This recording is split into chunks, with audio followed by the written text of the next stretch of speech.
বাবা রানাউল, বাবা কিছু বলবেন? বাবা না থাক। বাবা কিছু বলবেন নাকি? বললে বলেন, সমস্যা নাই, সংকোচ করছেন কেন? না মানে বলছিলাম কি, আমার 500 টাকা লাগতো বাবা। বাবা টাকা লিবা? এই যে 500 টাকা। হ্যাঁ,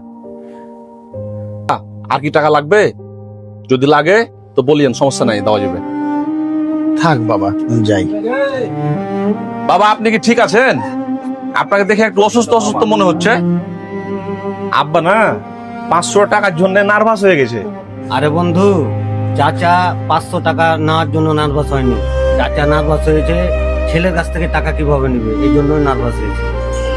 আরে বন্ধু, এটা কেমন কথা বললি তুই? আমার বাবা আমার কাছে 500 টাকা চাওয়ার জন্য কেন নার্ভাস হবে? আমি এ পর্যন্ত আমার জীবনে যা করেছি আমার বাবার জন্যই তো করেছি। আরে বন্ধু, সেটা কথা না, কথা হচ্ছে আগে চাচা ইনকাম করতো, তোকে দিত। এখন চাচা বয়স হয়েছে, এখন ইনকাম করতে পারে না, তোর কাছ থেকে টাকা চাইতে গিয়ে চাচা লজ্জা বোধ। আরে বন্ধু সেটা নয় বুঝলাম, কিন্তু আমি যখন ছোট ছিলাম তখন আমি বাবার কাছ থেকে কত টাকা চেয়ে চেয়ে খেয়েছি। আজ আমি বড় হয়েছি, ইনকাম করতে শিখেছি। বাবা আর এখন বয়স হয়েছে, ইনকাম করতে পারে না। ছেলে হিসেবে বাবা আমার কাছে টাকা চাইবে, এটাই তো স্বাভাবিক। তাছাড়া ছেলে হিসেবে আমার একটা দায়িত্ব আছে না বাবাকে টাকা দেওয়ার। এখানে টাকা চাওয়ার জন্য সংকোচের কি আছে?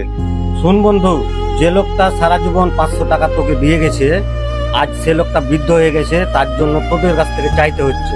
বাবা হিসাবে তার কাছে এই বিষয়টা অনেক হৃদয় বিদারক। এই জন্য প্রয়োজন থাকা সত্ত্বেও সবসময় টাকা চাইতে পারে না। বন্ধু এই বিষয়ে আমি কি করতে পারি? তাছাড়া বাবা তো এই বয়সে কাজ করতে যেতে পারবে না। শুন বন্ধু, এমন কিছু কর যাতে বাবার কাছে টাকা থাকে, তোর কাছে চাইতে না হয়, তাহলে হয়তো আর এরকম পেরেশানিতে পড়বে না। বা এই টাকার বান্ডিলটা আপনি রাখেন। কেমন টাকা এটা বাবা? আপনার মনে হয় মনে নাই, এই টাকাটা আপনি আমার জন্য ব্যাংকে ডিপিএস করে রেখেছিলেন। ডিপিএস?